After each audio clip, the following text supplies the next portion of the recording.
County Board Workshop, December 17, 2019.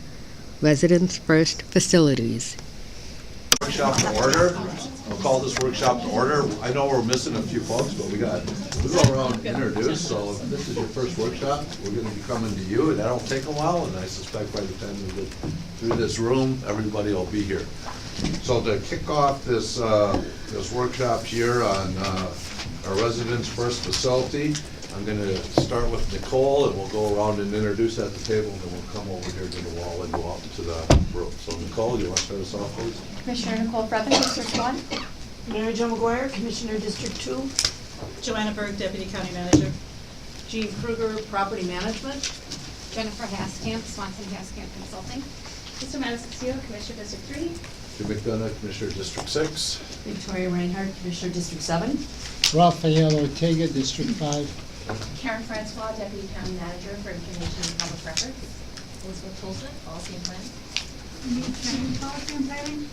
Rich Stevens, Planner for Safety and Justice Services. Zachary Owen, Policy and Planning. Amy Schmidt, County Attorney's Office. Nicole Holt, Enterprise Works Management. Gina Denny, Commissioner Brother's Office.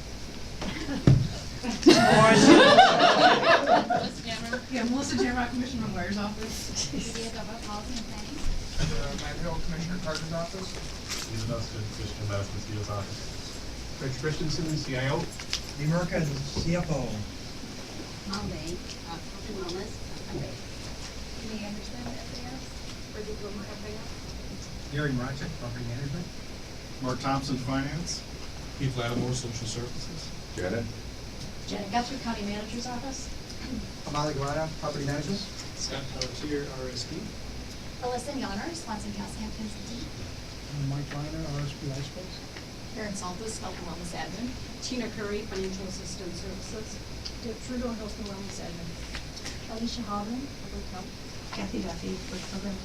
Diane Holgren, Public Health. Christina Ralston, Project Management Office. Karen Shea, IPR Admin. Tracy Nelson, RLG Group. Irene McKay, RYG Group. Mark Yonda, RYG Group. Kathy Dean, Public Health. Max Soldier, Ryan Reese, Parks and Recreation. Mark McKay, Parks and Recreation. Lynn Lyman, Library. Jill Goldenell, Library. Tony? Tony Carter, Ramsey County District 4 Commissioner. Thanks. And I'm going to steal Trista's line here for my introduction. This is exciting. We've been waiting for this a long time. Joanna, Alright, as you all know, we have a lot of material to get through, so I'm just going to be very brief here this afternoon. When we presented to you in February, Jane and I were here, we were updating you on a year's worth of work in accessible service delivery and facilities. Today we are here with the last several months of work in the Residents First Facilities Group. Since our February board workshop, we have moved this work under the Residents First umbrella, which is co-led by Deputy County Manager Karen Francois, Paul Allwood, who has an unavoidable commitment this afternoon, and myself. So I just want to provide that overall construct. This is one of 3 pillars of Residents First. The others are technology and people and processes. With that, I will turn it over to Gene and we'll get started. And Gene, before you jump in, I'm going to ask the commissioners, I think this presentation is going to be best delivered with consistency throughout. So write down slide numbers, write down your questions, so that when we get to the end, you can reference the slide, we can get up to all your questions and have the conversation. Gene. Thank you, Chair McDonough, Commissioners. Before we begin today, I do want to take a little additional time to talk about really the team that has led this work in 2019. In addition to myself, Property Management, our Project Manager, Amado Guevara, and then we have done this work in conjunction with outside resources, those being Jennifer Haskamp, sitting here at the table with me from Swanson Haskamp Consulting, as well as Scott Pelletier and Ellison Yoner. They were really the design team that led this initiative, and certainly we couldn't have gotten all of this done without their help. I'm going to kick off with a couple slides here, and then I will be turning it over to Jennifer to talk about the work that they led on our behalf. The goals really for the workshop today are to certainly share with you, update you on the work that we have done this year, and to talk about really some of the process and of course the key findings from that work. And again, that's primarily what Jennifer will present to you in a couple minutes. Then I will speak a lot about how we're going to bring that all together within the county and seek for your concurrence on the next steps that we identify. As Joanna mentioned, the Residents First Facilities is one part of the bigger, I'm going to say massive, Residents First priority of the county. We have the objective within this particular component to really improve the resident experience when they're accessing county services at facilities. And we know that they also access services without going to facilities, but again, our focus is those that are delivered at our facilities. Really, we wanted to develop concepts that explored and concluded with what is the right mix of services to have in the locations and what are those right locations. But for today, we're speaking a bit more around the general locations. We want to seek that concurrence around the concept that we're presenting today.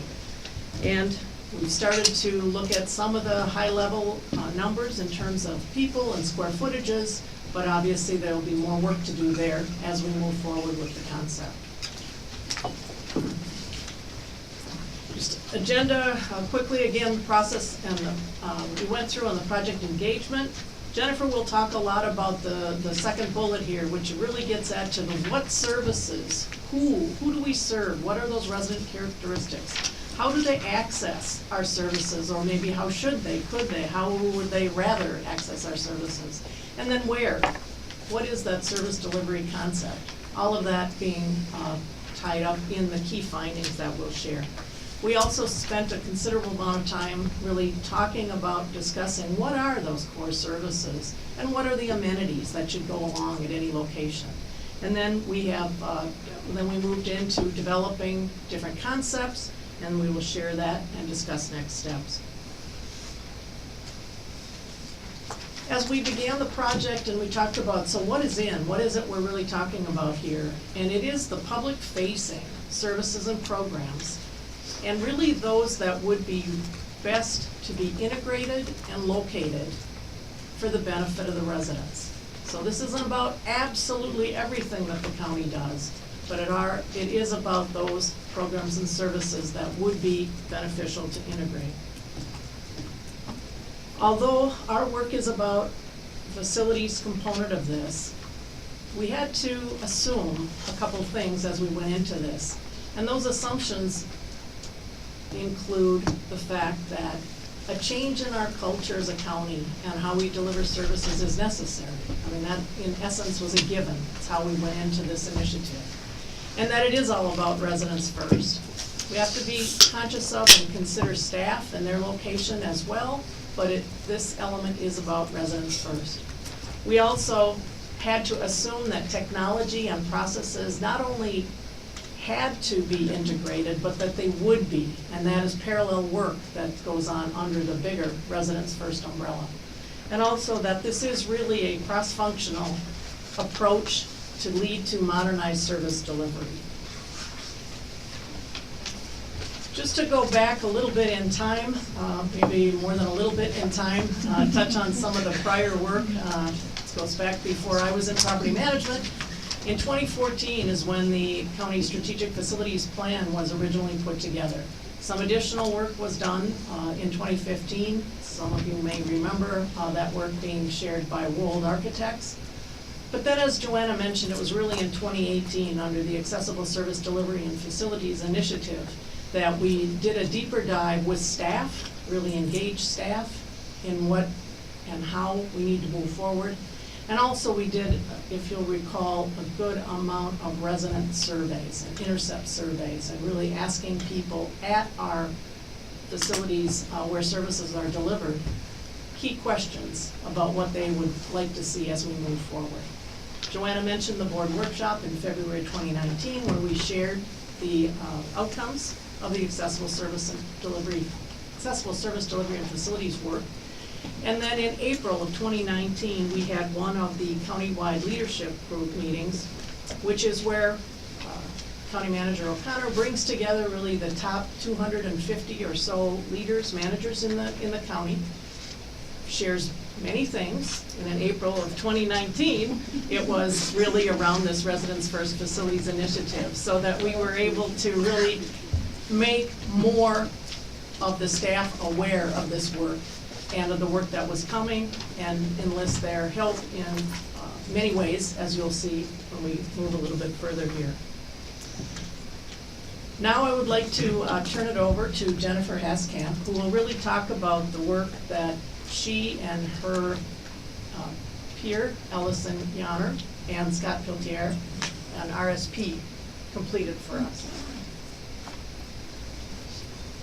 So first of all, it's really nice to meet all of you and be in front of you. I was actually in attendance in February as well. So I got to at least experience how you all work in a workshop environment. So hopefully this is as exciting as you're hoping that it will be.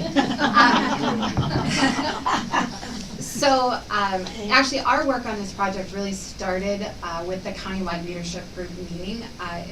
For those of you who were briefed on it, we actually held 2 breakout sessions during that countywide leadership group meeting, where we actually started to talk about service delivery concepts and get some feedback from some of the leadership that was in that meeting. And during that meeting, that's really when we started to hone in on what this process would look like and how we would structure it, and what would be important to really include. And so out of that came the development or the creation of the advisory working group. And the advisory working group has been working essentially for the last 8 months on this process and this project, taking some of those preliminary things that we heard in the countywide leadership group meeting and vetting them and trying to get a better understanding of service delivery, services, and et cetera, and where and how those would be delivered from a location perspective. So my portion of the presentation really focuses on the work of that advisory working group. So you'll see on this diagram up here, we're going to talk a little bit about research and discovery, but we're really going to focus in on project engagement and talk a little bit about the service mix and the scenarios that developed out of that advisory working group. Once I get through that, I'm going to pass it back over to Jean, and she's going to talk to you a little bit about the recommendations and sort of the bringing it all together piece as it's identified in your presentation. So we would be remiss if we didn't point out the advisory working group. These are the folks that participated with us over the last 8 months. I see many of them in the room today, so I obviously appreciate their support in being here because they put a lot of work into this, and they met with us for a lot of hours and questioned many times why we were doing what we were doing, and hopefully it made sense in the end, but as we were going through it, there was a lot of questions about why are we doing it this way? So we're going to talk a little bit about that as we go through the presentation. So in addition to the advisory working group, we also reached out to key stakeholders and then also did some supplemental interviews. The stakeholders that we identified were those folks that we felt like could offer something in terms of clarification or information with respect to how they're helping deliver county services or how they partner with us. So from that perspective, there are a few different third-party partners that really come up all the time. And when you look at the website, the county's website, for example, there's a lot of arrows pointing at some of these organizations. And as a result, we thought, let's go talk to them and find out how they're delivering the services. So we talked to Catholic Charities, got a tour of the Opportunity Center, which is a fabulous new site and facility, and we learned a lot about how they're delivering those services there or intend to deliver the services there. We talked with Goodwill Easter Seals, and then we convened an affordable housing roundtable. And actually, I would say that was a very interesting process because we essentially identified folks that we know either are interested in doing affordable housing development in Ramsey County or those that already have facilities. So we actually had the development side and the operator side in the room with us and said to them, how do you know what services the people who live in your communities need? How do you direct them to county services? How do they talk to, how do your facility folks talk to residents and connect them with those services? And we learned an enormous amount about that. So you'll see in a couple of slides, I put in a graphic that I think talks about where those affordable housing projects or houses are, and it gives us some insight into where there might be service needs. In addition to the advisory working group, as we went through that process, it became very clear that a couple of your departments are very complex, and how they deliver services and what services they provide is really challenging to try to understand. So we felt it was very important to actually go and interview those departments to supplement the information that we were collecting. So you'll see on the right-hand side here that we went and spoke with community corrections. I believe there were 18 or 20 individuals that were in that meeting. It was a great turnout, and they provided great information. We talked with financial assistance. We spoke with public health and social services as well. Those three last departments were actually represented on the advisory working group. So we were able to actually take some of the feedback we heard in the advisory working group and then go and talk with some of the folks that are actually providing the services and say, okay, we need to understand this a little bit better. What services go together, what co-locations are important, et cetera, and kind of supplement that information. So here's what we've been calling sort of the stepping stones, if you will, the steps that we went through the process. This is the part that I think the advisory working group kind of questioned, what are we doing and how are we going to get to a place where we have scenarios at the end of this? But we really started on the very lowest level, which is the what.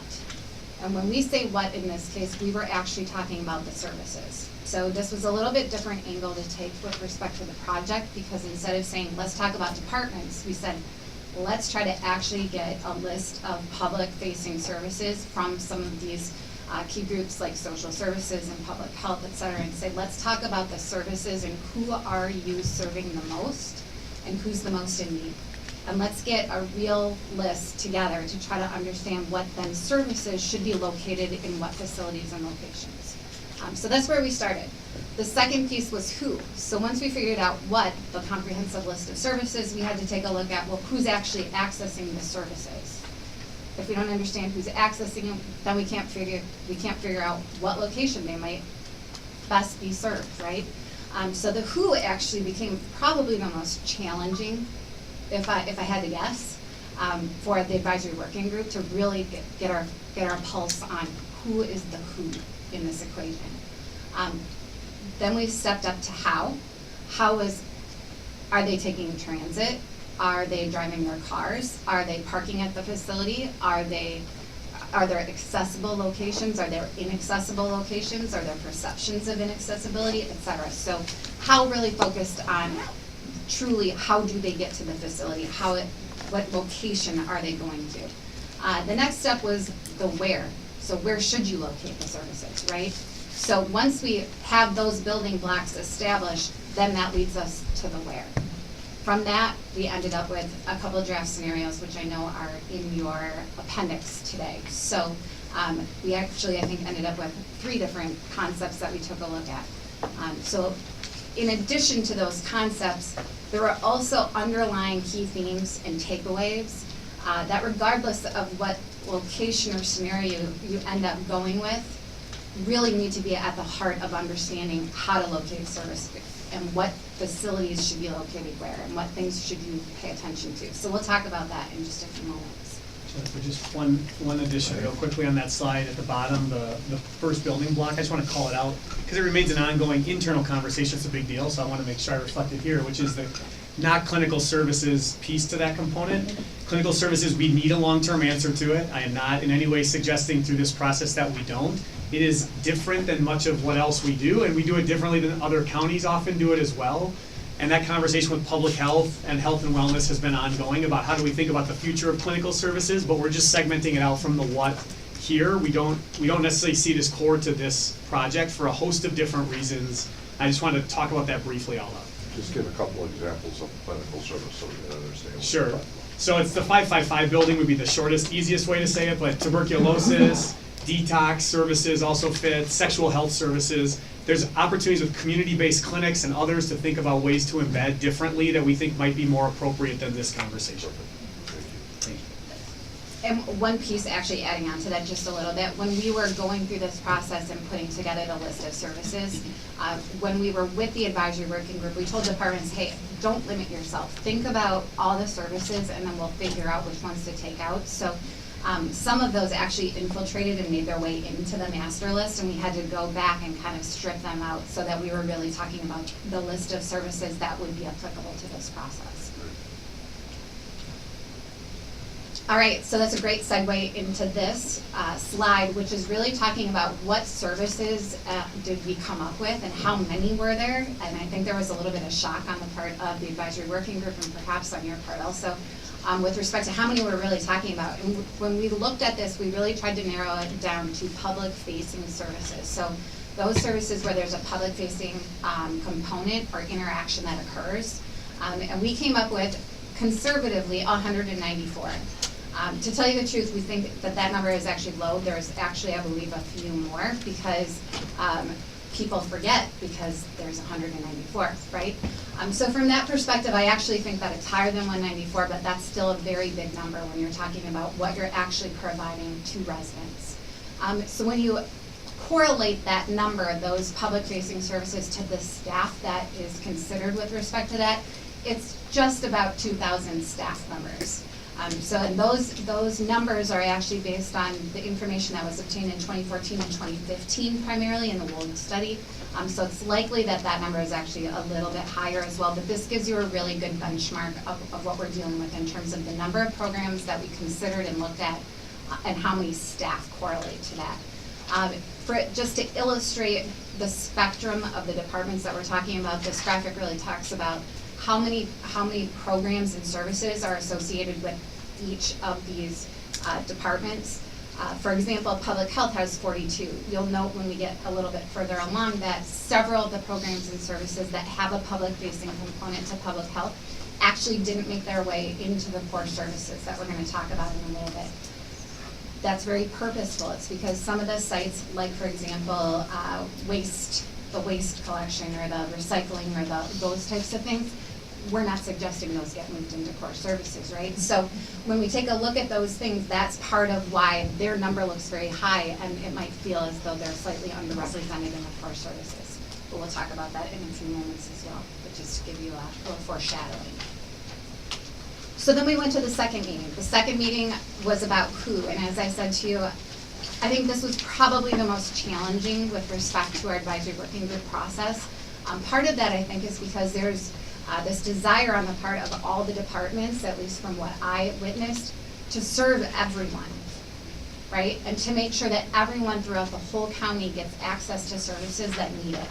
And so this became a very challenging conversation because there was a lot of discussion about how do we reach all corners of the county, how do we serve everybody, as opposed to trying to figure out who needs it the most or who are we serving the most and where's the greatest opportunity. So when we look at those things, this became a really challenging topic.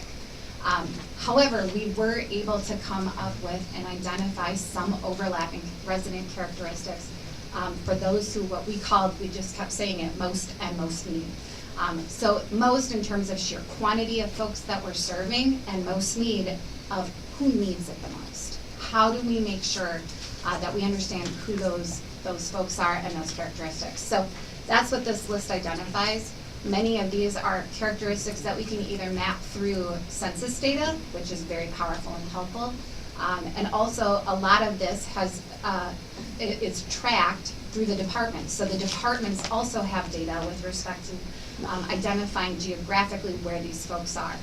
So when we put all that information together, we're then able to look at patterns and identify pockets or areas of the county that might need services the most. It's not saying they do, it's saying there's the opportunity, right? Also, when we overlap folks or residents that are actually accessing the services, these maps really do have a strong correlation and there's a strong pattern that emerges. So one of the things we heard over and over again through this process was we serve families, right? So not individuals, we serve families. And it's not that we don't serve individuals, but this focus on the family, the households with children, That's a dominant characteristic that the departments are seeing in terms of who they serve. So to help us understand that, we put this map together based on the census data from 2017 and estimates of where are the households with families. So it's just one characteristic that when we overlay it with some of the others, patterns start to emerge in terms of geographies or geographic areas that you may consider locating a facility. Our third meeting was focused on the how.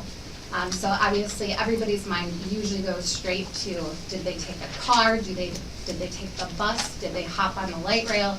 But obviously we also have to consider things like, did they walk here? Did they bike here? Are there ADA accessible ramps that are available to get into all of the entrances and things like that? So access means a lot of different things. It also can relate to language.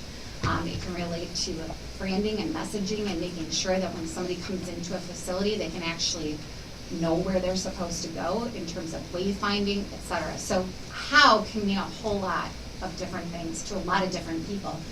This particular process really focused on from a geographic and location perspective. So it didn't discount any of those other things, it notes them, but we're not here to make recommendations about wayfinding in your buildings, right? But if we heard something specific, it will make its way into the final report. The main focus here is really about the location or the geographic access. The other piece of how, which I know is part of your 3-step stool or prongs or however you're referring to them, is the technology piece, is really changing access and facilities, right? So from that perspective, we did have to consider and look at, from a service perspective, does all of the service provision happen in person? Do portions of it happen, electronically, via web? How does that relationship look? And then what's it going to mean in terms of facilities and location? I don't know that we have the answer for that today, but it's certainly something that was considered and we talked about pretty much at every advisory working group meeting. So the fourth meeting, we really talked about the where. So when we take a look at and start identifying these different patterns, of geographic characteristics of where folks are living, when we take a look at who's accessing the services and we overlay that with the transit lines and look at all of this, we get to sort of identify patterns geographically in areas of the county where there might be the need for a location or a facility, or just a service. Doesn't even necessarily, could be a kiosk, it could be whatever it is, but we start to look at it and be able to say there might be an opportunity here. One of the pieces that we pulled in, and I'm going to use the Affordable Housing Roundtable that we talked about, is we actually pulled all of the contractually obligated affordable housing units in Ramsey County, because we know that contractually they're going to have to provide affordable housing for whatever their contract period is. So when you look at the map on the right-hand side, you're able to see that we've got certain areas where there's higher concentrations of units, right? So we've got the I-35 corridor, which you see a pretty heavy concentration. You've got a pocket or concentration on the east side of St. Paul. And then, of course, you've got it surrounding the I-94 corridor and also in the downtown. So when you start to look at the unit counts, you really start to understand where some of these contractually obligated units are. Now, this doesn't suggest where there may be opportunities for new units. However, I know you're all familiar with that challenge when it comes to how do you rank and get a project and all of those things. And when we talked to the affordable housing folks at the roundtable, they talked about how transit is one of the key attributes of being able to get a project financed and developed. And so when you overlap this with the transit lines and the known transit planned improvements, you can start to see where there may be opportunities that become available. And I would offer and suggest that where there's existing units, there's likely to be more if you can make it happen. So finally, actually, as part of meeting number 4 and part of meeting number 5, we actually came up with a couple of scenarios, which are those that you found in the appendix. And part of that meeting number 4 and meeting number 5 was really centered around what are some of the key findings, what are some of the the high-risers or the topics that come out of that to help inform where a location recommendation should be. And so I'm not necessarily going to read through all of these, but I'm going to highlight a few of them. So the first one is that there's a lot of overlap in the resident services and characteristics and locations. So what we mean by that is when you talk to different departments, they are serving a lot of the same people or folks that have the same characteristics. So you can start to look at the maps and really start to get a sense of, from a location perspective, what might be target areas that you want to make sure that you're serving. Another piece that came out of this, which to be honest with you was a little bit surprising to me, is that transit, while it's important, a lot of folks continue to drive, and that's likely to continue. And for the reason that we were focused on families, people with children or households with children, it's very hard to hop on a bus, to stand on a corner, to hop on a bus and get to the service, or hop on the transit or the LRT, right? And so there is a lot of feedback that we heard that, yes, transit is important, and this needs to be something that we consider, but equally as important is the availability of parking, easy parking, free parking, easy access in and out of the facility, et cetera. So transit, while it was important, it was actually almost at the same level, if not a little bit less than driving, which I thought was interesting in terms of the feedback. We heard a lot about downtown, and I know that is one of those pieces that's a little bit of a challenge, because downtown St. Paul is, St. Paul's the capital. It's an important area. I'm also a Ramsey County resident, so it's sort of an important part of what makes the county, right? But we did hear over and over again that there's a challenge, but there's multiple locations.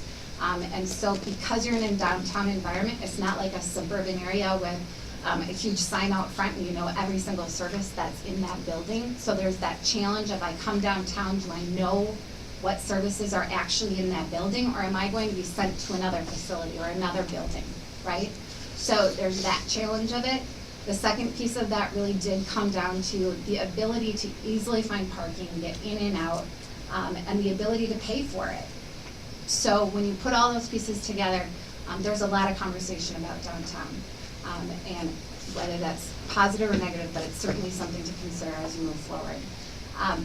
Data privacy was brought up repeatedly through this process, and data privacy from the perspective of departments being able to collaborate with each other, so that when if you look at bullet number 1, we've got overlapping resident characteristics, so that if a resident comes in, they're filling out an intake form once, not 10 times. And that's able to be shared with others, and that has a direct impact on location, right? Because if they have to go to facility A, B, C, and D and give the exact same information, how could we make that interaction easier?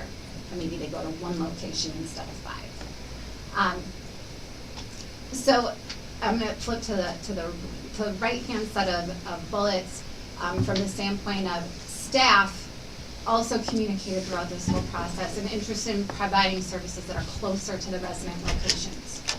So that really had to do with folks that are internal to your departments that are actually going out to different areas and making sure that they have the ability to get there easily, that there's easy parking, and also whether or not you'd actually have a physical location in those areas, which might make it easier for some of the residents to actually come in as opposed to them always having to go out. The last bullet that I'm going to touch on is mobile staff, because there's been a lot of conversation about what that means. And the one thing that I took away from this process is there's a desire to be more mobile, which ties directly into the statement about meeting residents where they are. But there was a direct statement throughout the whole process of, but we're always going to need a home base. Staff needs to come back.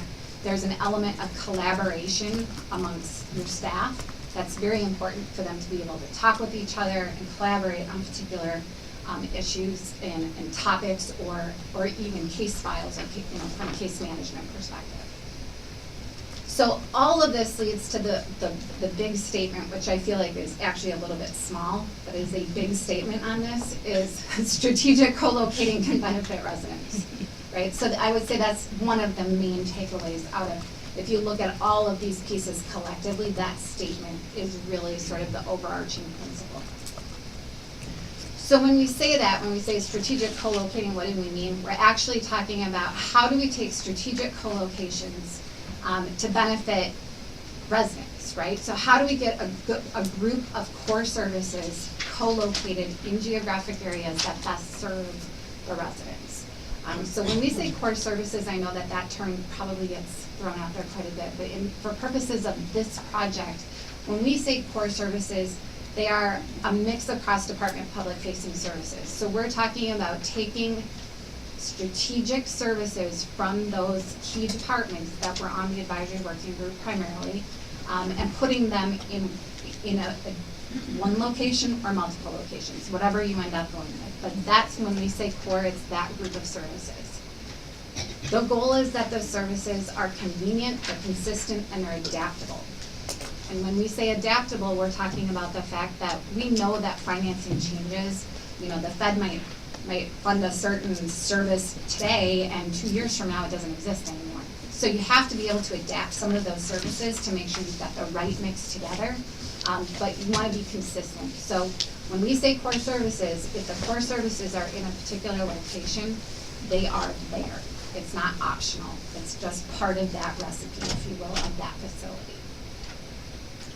Again, we focused, the services were, the services that were selected or identified in this first go-around of core services are those that are catered to the most in need or the most.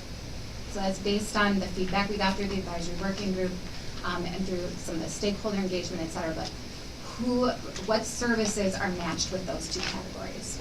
And that's how we identified the core services. The core services are benefited by co-locating with each other, right? So there's the element of, I'm in a location because this matches where the residents are, but then there's also the benefit of we can talk to each other.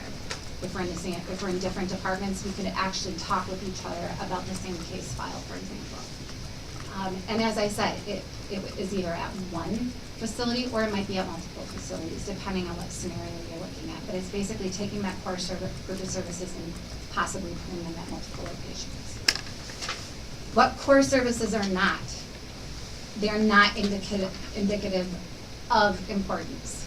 There are many, many services that are not identified in your core services that we've presented today that are very important and are critical to the residents. So it's not saying that these are the top services, the most important, it's not that.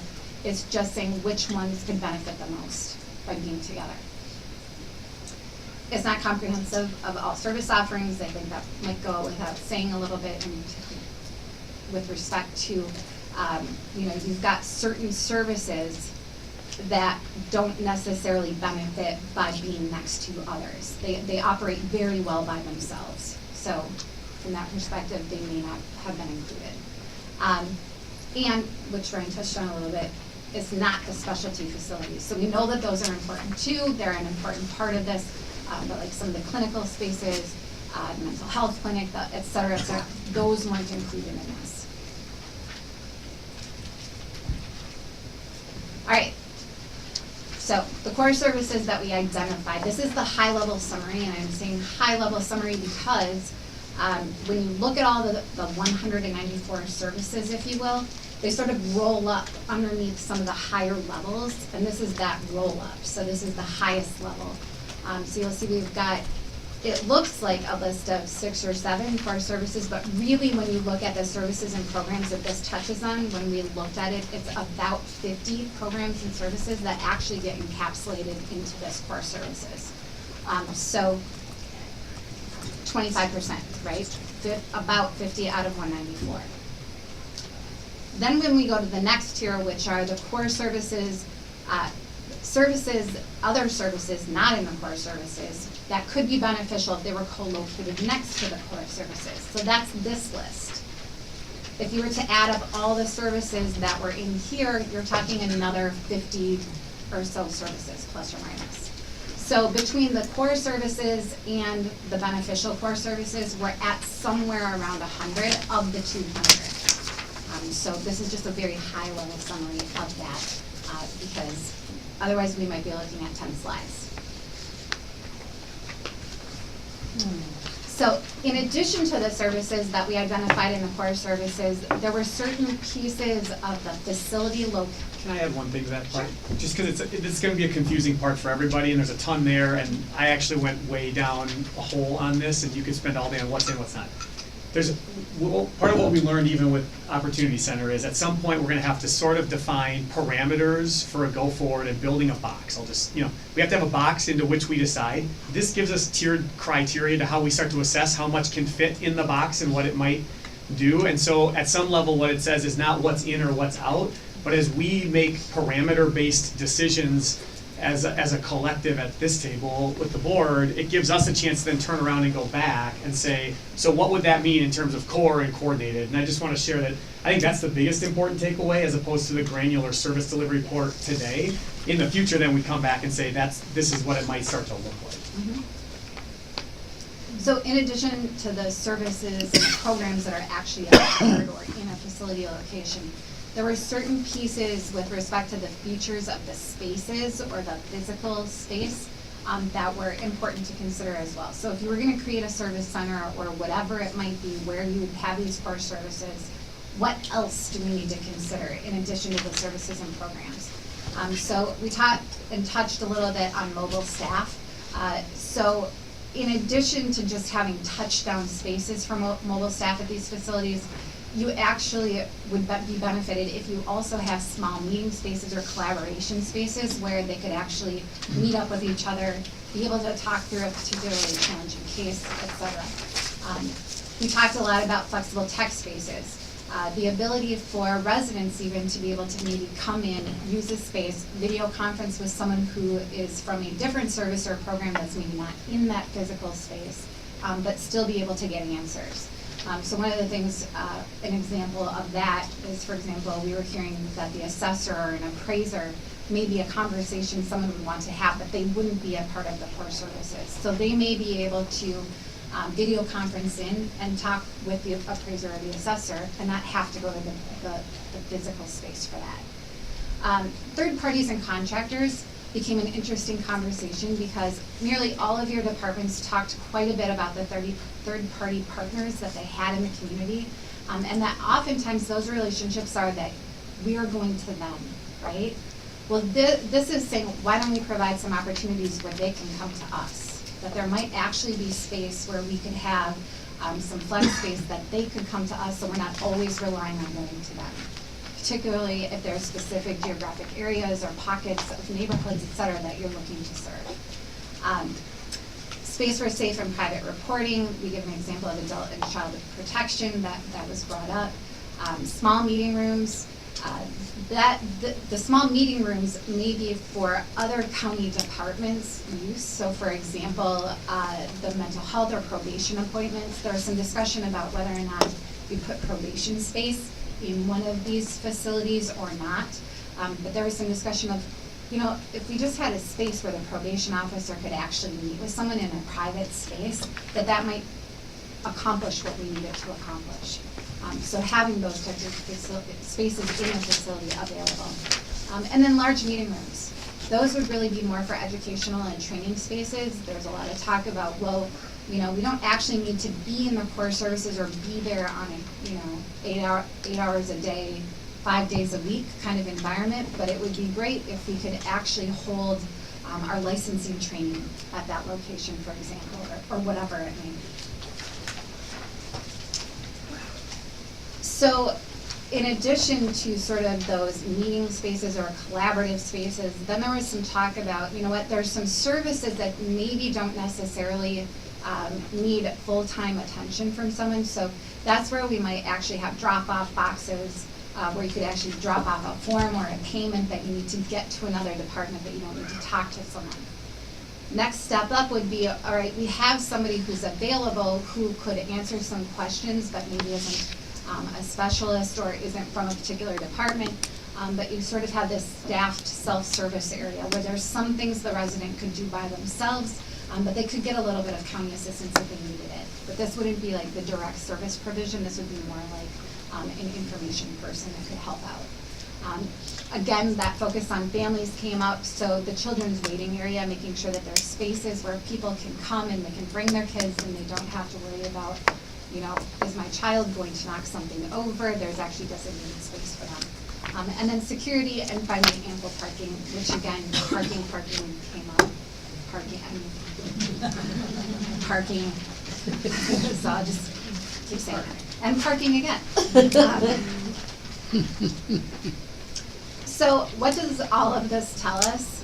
Well, from the perspective of the advisory working group, there's a lot that has to be considered when we're looking at location recommendations in terms of how do we best serve the residents, and they all have a little bit different idea of what that even means, because they're all delivering services in different ways. So if we were to say what are sort of the guiding pieces that need to inform any location recommendation, that's what we put here, which is also incredibly difficult to summarize in one sentence, but we did our best. So first of all, with respect to the what, the facility location decisions really need to lead with services first. So as opposed to saying this department needs to be here, it really should be flipped and say what services should be where, right? So who? Many services consider the needs of families and the community, and that's beyond the individual. So from a who perspective, and when we're looking at how the next piece, people access, keep families in mind. Because overwhelmingly, we heard that from nearly everybody that we talked to, that sort of that idea of the family. And it went all the way to the top to even retired folks, like seniors, right? Most communities I go to, or places I go to, it's all about seniors and the baby boomer population, et cetera. That came up, but it also came up with then multi-generational households, right? And so even just, veteran services, they talked about, well, yes, I serve the veteran, but then it's their family, right? So keeping that in mind with respect to the who when we're making a location recommendation. How? Again, there's a lot of talk about mobility, there's a lot of talk about tech, but at the end of the day, technology is not going to replace the worker, and it's not going to replace the interaction with the resident. It can supplement, it can enhance, but there's going to be a person interaction that occurs. The where, you want to make sure that you're delivering your services with the right mix of services where it hopefully is going to be the most beneficial for your residents. So if we can get the right mix of services in the right locations, it's going to improve the resident experience. And hopefully make it easier for everybody, including staff and residents. And the where, and this is a little bit of a funny one, but at the same token is very relevant to everything that we heard, which is referrals are a huge part of the business, if you will. And if there are facilities that can help with good co-locations with departments that are together, and they understand and know what services are being delivered from the same place, your opportunity to be more efficient and effective and help the residents, I think, goes up exponentially.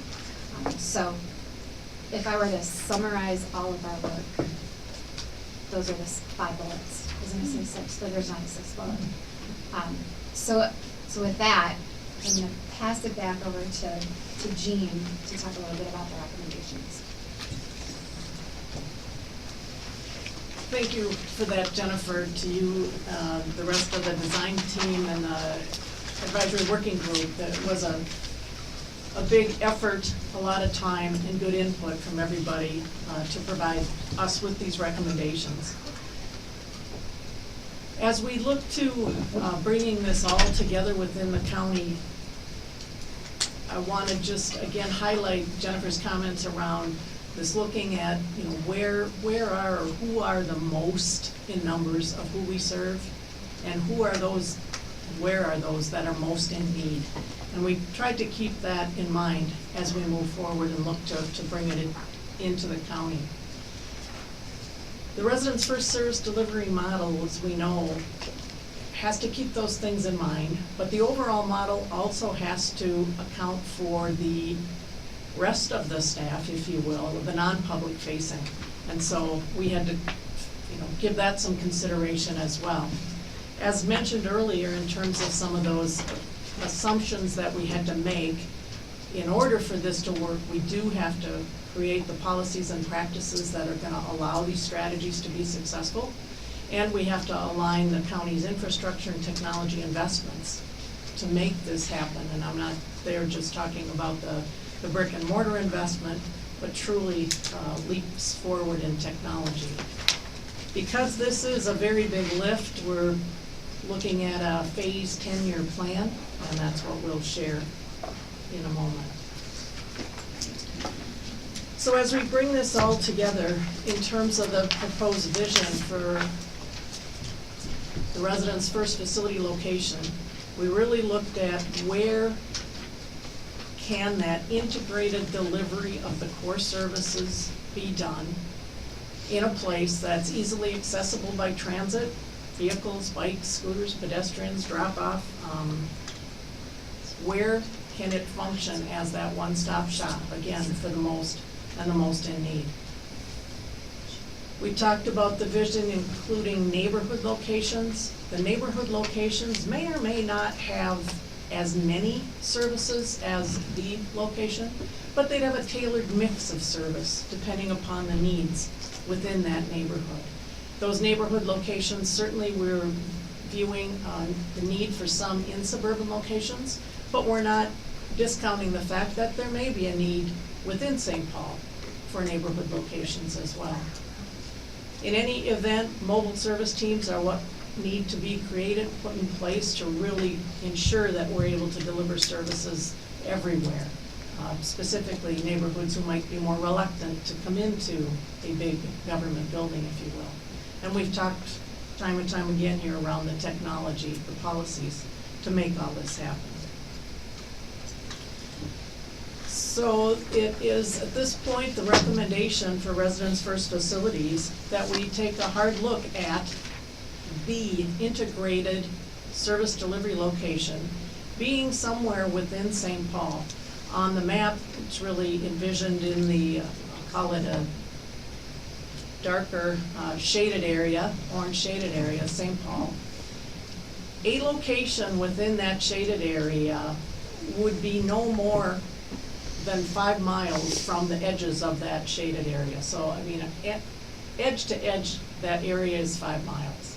So somewhere within there is a pretty good proximity to all residents within that area.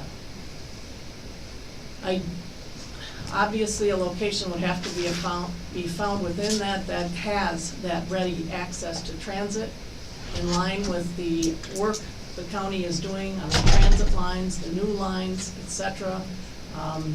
Their paths in and out of St. Paul and downtown certainly are going to continue to make downtown be a opportune location for those that take transit.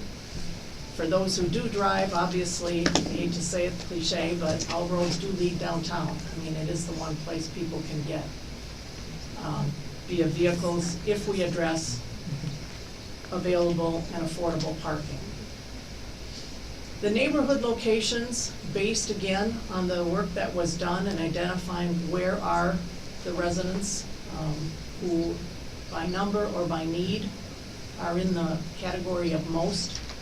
And really the 3 suburban areas identified here meet those criteria. It's not to say there aren't families or individuals in need outside of those shaded areas, but when we really look at putting our facilities where that most need or most numbers are, it would be within those lighter shaded areas. The lighter shaded areas, end to end, if you will, are only 3 miles across. So we are definitely providing facilities out within the suburban areas as alternatives to being in the downtown or the major location. Again, mobile service teams that would operate or be able to go to partner sites or community sites would supplement this, and they would also be able to be additional staff to supplement at our locations, and would use our locations again for that collaborative or partnering space with the others in their department and others to best serve the needs of of those that they are serving at the locations. I just want to mention here as well that the Opportunity Center opened just 6 weeks ago, really gave us a little bit of a test case. And I think that the work that's being done there, some of the data that's being gathered there, is really proving out that co-locating services and the right mix of services is very beneficial. I know they're pulling data together and we'll have more results, but they can show the number of people who do receive or benefit from receiving multiple services at that one location. Something we really, didn't have the data to back up before, but it's proving that co-location is very beneficial. What we have not been able to really take the steps with at SPOC are integrated services. We have the multiple services there and it's beneficial, but at this point we really can't say that's integrated. It's each of the different services and their staff or their team delivering their individual service. So it's a step, but it's not the end all in terms of integrated service delivery. Not yet. I mean, that's the work yet to be done.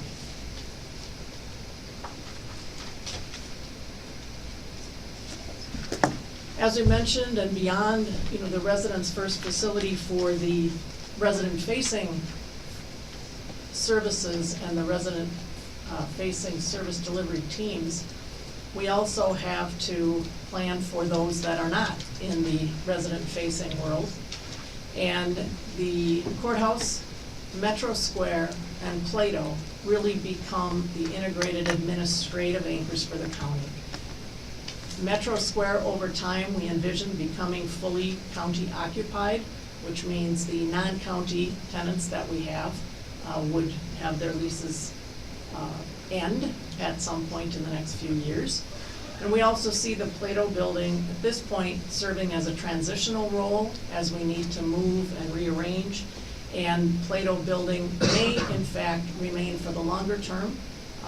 Not yet fully determined, as we have to look at exactly how much space we need in both the resident-facing and the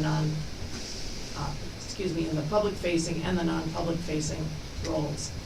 As we talked previously, for the initial years at least, the clinical and specialty service facilities stay where they are, but they will also be looked at with a residents-facing lens, and some of the overall improvements look to be incorporated there as well.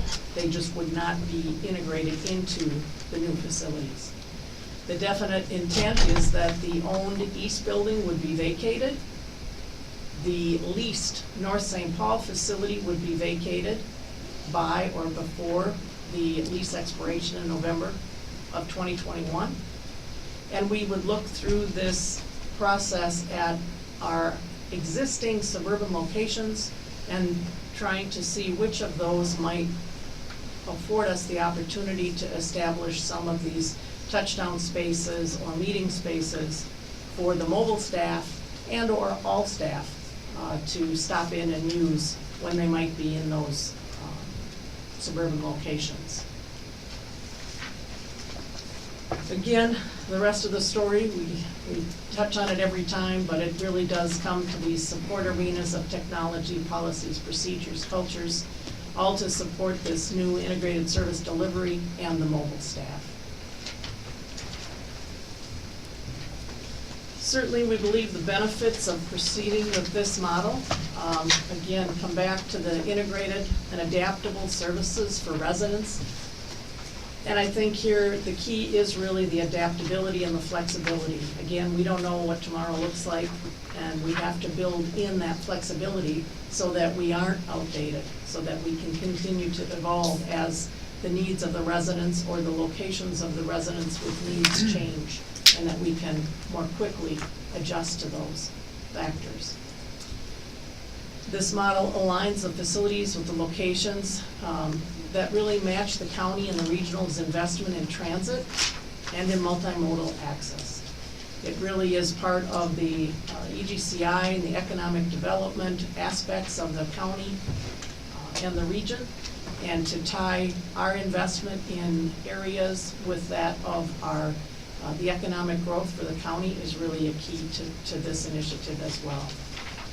The model, again, creates the mobile teams, get the resources closer to people, also addresses some of the concerns we've heard and know occur in some of the communities that do have a distrust in government in general, and certainly in going to buildings where perhaps there happens to be law enforcement standing there.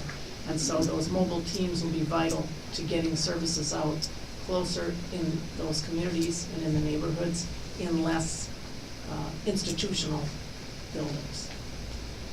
This really all moves us forward, positioning Ramsey County as a leader in attracting and retaining top talent, the mobility, some of the work being done in terms of telecommuting. These are key initiatives that really will allow us to attract and retain top talent. And this certainly can all be completed and is intended to be completed in a phased approach. There's challenges, just with anything, and certainly it is a huge cultural shift. That will be challenging. It is critical to this, but I think in many ways the county has demonstrated it's ready for this change, and that process has begun. Much of the work done to date under TARP sets the stage and positions us well to move forward with this cultural change. We do need to have engagement with the community as we start to explore these different areas and placements of facilities. And we will need the communities also to understand that this is about being flexible and adaptable to the changing needs, that what they maybe see or have on day one will change and evolve as those needs do change. We definitely will need the continued support of the board, not that we don't have it or don't expect we'll have it, but it is going to be a fairly long haul to get us through this implementation, and we'll just need to keep moving forward together to make it happen. And there will also be, as we define the facilities, locations, sizes, etc., we certainly expect there will be a capital outlay that will have to happen to move us through these phases. As we've laid this out for phase one, which really covers the next 1 to 2 years, much work still to be done on this. We really have to fine-tune that integrated service delivery, what truly is in to begin with, knowing that it will change over time. And then based on which services are in and the public-facing folks that deliver those services, that will then lead us into that ultimate answer of, so how big are these facilities? And then where should they be based on the service mix and the location, geographic locations that we've identified. We'll take a look at existing facilities as service delivery locations, if any existing facilities are opportunities for that. And if not, obviously we will be doing the site search for new locations. We'll also look at the existing, particularly suburban locations, as that touchdown space for staff. We've already identified, I'll call it the Maplewood campus here, but this is really the property that currently has a amalgamation of things on it, but including the Parks Admin Building, the barn, the care center, the Family Service Center, some of the other parks facilities. Just seeing if that campus in some fashion provides us ability for some suburban touchdown space or meeting space for staff. That doesn't exist there today. The mobile service team is really a whole initiative of its own that will have to be undertaken by the Residents First program. Also, under the Residents First program, the information management, this whole, the point made earlier around data exchange, data sharing, and what we can or can't do, or what the public-facing teams can or can't do for the benefit of the residents in providing service. And all of that is certainly not going to happen without a strong focus on change management for all that are affected. New technologies, new policies, strategies, and we do believe along the way, in the not too distant future, that we would need to establish a public website or page that allows people to see what we're doing, where we're going, what's our vision, what's our timeline, and that we can solicit feedback on those steps and where we're headed. In the phase 2, which is the 3 to 5 year outlook, we would be expecting to move forward on a new site. Hopefully we have the flexibility that when and where that site is found and is available, we move. But at the moment, we're thinking that would probably be more in the 3-year time frame. Finalizing the plans for all the service delivery locations, the capital plans, and to support those along, again, with the changes to the technologies and teams to deliver those services. The additional public engagement around, particularly in this 3 to 5 year, the suburban locations, looking to then be moving the external tenants out of Metro Square and backfilling with the, call it the administrative, but really it's the non-public facing staff, to backfill Metro Square and ultimately as well Plato to the degree that that facility is needed for the non-public facing staff as well. Really, phase 3, full implementation is 5 to 10 years. And along the way in the 5 to 10 years, I'm sure with the flexible nature of what we're putting in place and the changes that will occur, we will be adapting and revising as we go and looking to get continuous feedback from the community and the staff and those served as to how we're doing.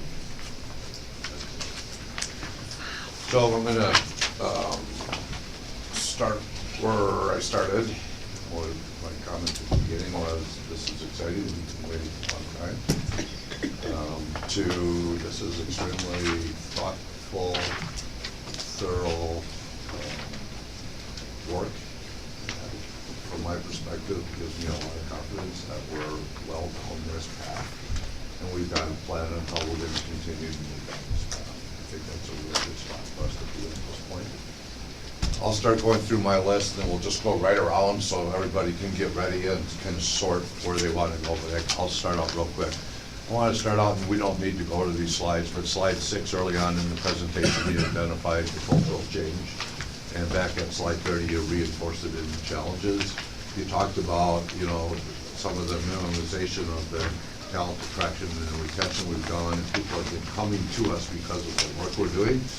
But we've got a lot of people in this organization. This is going to be tough for them. And I want to make sure that as we're moving forward, we are doing parallel work in supporting this cultural change and supporting our workforce to be able to get too excited about this and be partners with this rather than active resistors, because that could happen. And that, to me, is one of the biggest risks we have here is active resistors, no matter where they're at throughout the organization. And I want to make sure we're supporting our employees and the leadership team too, because this is going to be a lot of work on our leadership team as they're looking to help move forward on this cultural shift. And once I get to some of my other comments, you'll understand why I started there. So on I really appreciated your, you don't need to go to this slide, but slide 16, you really worked with the folks in affordable housing, and you had that nice overlay map. But actually in your appendix, you've got the overlay of families living in poverty, slide 38. That's much more important to me, because we have so many more people living in our community in affordable housing that is not really quality housing. It doesn't even show up on the affordable housing list, right? It's only the contracted stuff, that's only the subset. Especially for a number of our communities, I got way more people living in housing that would never show up on an affordable housing list, but are probably in more crisis and use our services more. So I think the map of folks living in poverty is more meaningful to us. Because when I first seen your affordable housing one, I was like, okay, that's really cool. But there's a difference between 30% AMI and 80% AMI, right? And if we're not drilling down and finding that, we're missing. And I think if you're living in poverty, it actually really helps demonstrate, and we don't miss nobody that way, but we're really, so to me, that number 38, living in poverty, is much more powerful, much more useful tool moving forward.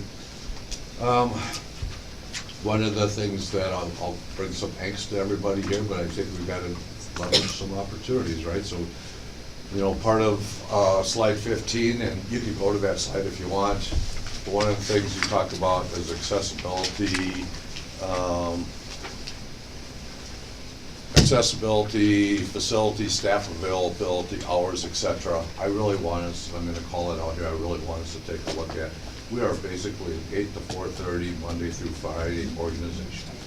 And our users are not that. In fact, some of our biggest users are doing 2 part-time jobs when we're offering them the ability to connect with us and when they don't have an option. So I think we need to use this opportunity.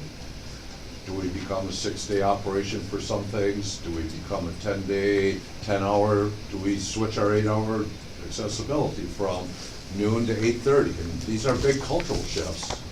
But if we're going to truly be resident first, it can't just be about the facility and the location. It has to be about access, and the access is about time of day or day of week.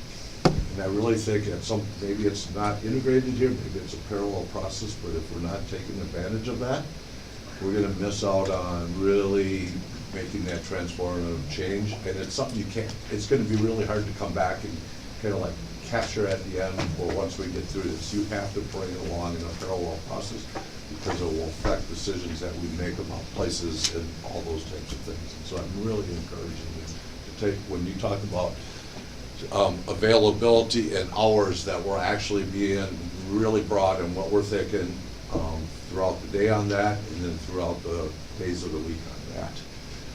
And then, and I'm gonna go to the back of house services, and I'm thinking I felt this in there, but I wanna call this out kind of again in that cultural change, but those opportunities. Many of our back of house services, because they're fragmented and siloed right now, we've got similar operations supporting different parts of our organization. And as we bring those together, what efficiencies can we be driving by back house, and I'll just grab something, something that's going on in public health where there might be more capacity, and something that's going on in corrections. And when we bring that together, rather than looking at it as public health support or correction support, is it really just supporting our employees to be able to do their job? And can we drive efficiencies in that, and taking a look at that if we're looking at the back house pieces? I think I heard that's a part of the conversation, but I really wanted to call that out. And then I wanted to go to slide 27, the conversation about, the clinical services, what was the wording you used there? Maintain existing clinical and specialty services, and I understand that. My biggest concern is when I asked Ryan to give us an example, it was pretty much all 555, and that's one of our most miserable places for our people to go to.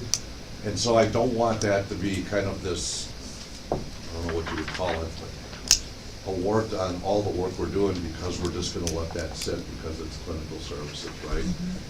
Because we have not invested in that building, and at some point we're gonna get here. And we've got to figure that out, and I don't want it to get left off because it's mostly clinical services that might not be a part of a core or integrated service delivery.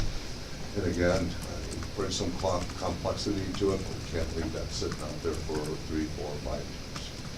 And then the last comment I'll make, and certainly I'll let you guys weigh in on all the things, and we'll just go around. But I want to go back to, again, kind of this bigger policy piece. You talked about these smaller meeting rooms, and then you brought up probation, where probation might not make sense to be a part of the core services or integrated services, but it might make sense for them to utilize the smaller meeting room. And I think your quote was, probation can accomplish what it needs to accomplish. And I want to challenge us again on this, right, that we need to be looking not in the rearview mirror about what a probation was supposed to be accomplishing. In so many ways it was actually detrimental to what we're hoping we have. And looking at forward here about if we're separating out people that have to come in to probation, and there are times when we need to do that for their own good or for public safety, but really for the most part, we're sending a message that they're still stigmatized, that we're separating them out, we're highlighting them, we're calling them out, rather than integrating them into all the work we do. So when probation needs to accomplish what it needs to accomplish, I'm hoping that what it needs to accomplish is actually looking forward and not in the rearview mirror, so it's redefining what that might mean. And maybe it means more than just having a small meeting room. Maybe it does mean that they're actually in that site, that probation can happen with all the other things that need to happen. So those are the kind of the challenges for me, for the folks as we move forward. That's it for my list. So, Mr. Chair, if it's okay, like Joanne and I were quickly kind of doing here, is we were suggesting if we go commissioner by commissioner, we'll keep a list and we'll maybe respond to it in bulk. Perfect. Is that okay? So we can kind of chunk it? I'd like that. Because I want to both listen Very and not good. respond to each one, but I also want to respond to each one. What was your first one? That's the one I missed. I Something started with slide the cultural 5. change and how we gotta Thank you. support our, not only Yeah. all our frontline Right. employees on that Yeah. cultural change, but how we're supporting our leadership team who is gonna have to manage that. So, Yes, thank you. well, I think you're. So to that, but I'll go after each, right? I'll answer yours now, so knock those off quickly and then we'll keep, Okay. is that okay? Yep. Okay, No, you want to. so just real quickly, and I'll do my best to answer them on behalf of the group. It's also a good test for me to see if we've been talking about the same things as we go, and in many ways, I think we are. On the cultural change piece, 100% agree. That is why this is a big deal for the Residents First work more broadly. We're gonna be back in January on a Residents First workshop, checking in on how this all integrates together, and you can see why the investments you chose to invest in the organization this morning, around 15.1 million across people, process, technology, buildings, comes to life here in a real way. That's a big part of it. And change management is now, there's a place to go for that investment that did not exist in 2019. On the hours and policies practice, I both want to say, in our upcoming, at the end of our labor contracts, this needs to be a part of the conversation, and I want to just put it on the record that I want to both respect that process and have that conversation needs to occur at the right times in the right settings, right? So, with all of that being said, as we move towards more flexibility, we need a mobile workplace policy for Ramsey County. We have an interim policy we've worked on in some of our biggest departments that you see show up here to get us over the next 12 to 18 months, but we want to look at a countywide policy. That's an effort right now that's staff across this organization and leaders have been taking on. We've been working in partnership with labor on that as well. A mobile workplace policy sets the ground for flexibility to occur in places like this. By mobile, I do not mean only between 8 to 4:30 and only people who don't work with residents. And I absolutely agree with you. Our hours need to shift over time to think about how we meet the needs of those in our community. Because I also can't access anything I would want to access in the county because you seem to keep me employed pretty busily between 8 and 4:30. But in all seriousness, on the map noted, they're all as important. We just took a couple as examples. On the administrative services, I would agree there will be efficiencies. The one thing I would say is the efficiencies will likely need to go into speeding up and doing better in some areas as opposed to being able to reduce the number of headcount. I think one of the big things the Great Recession did is in order to keep service where we could, we gutted some of that back office stuff wherever we could to try and save that service delivery.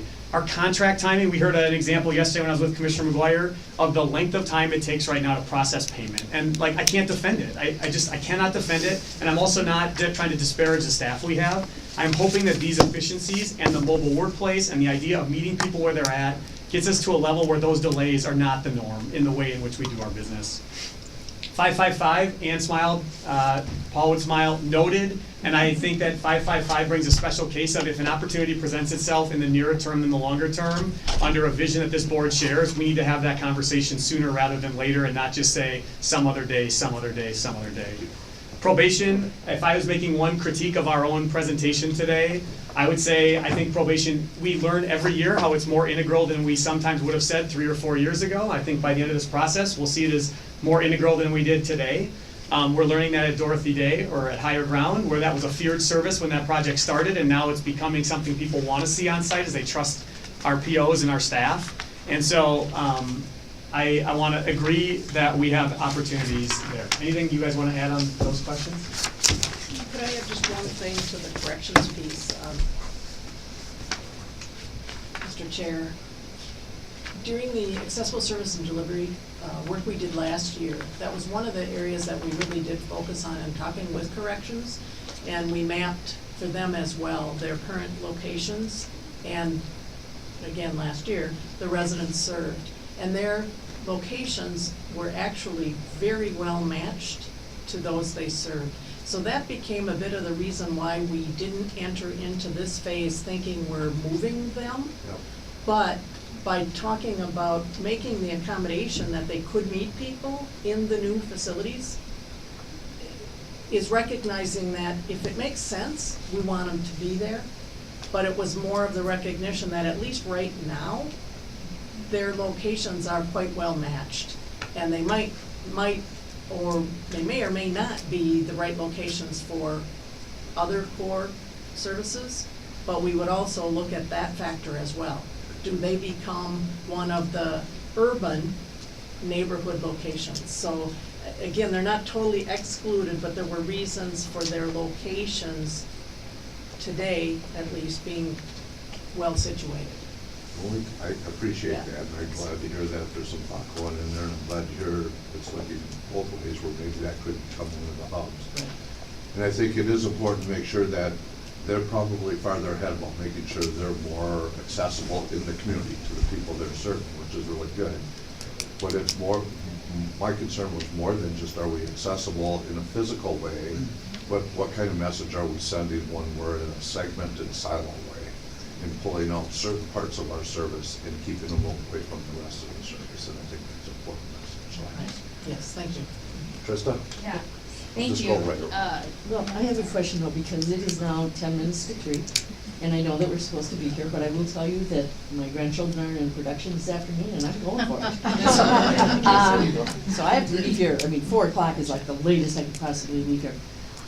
Rather than doing, this is gonna take a long time, because we all have a lot of comments and questions. There are some things that are gonna be easy to answer, and just give us an answer to that.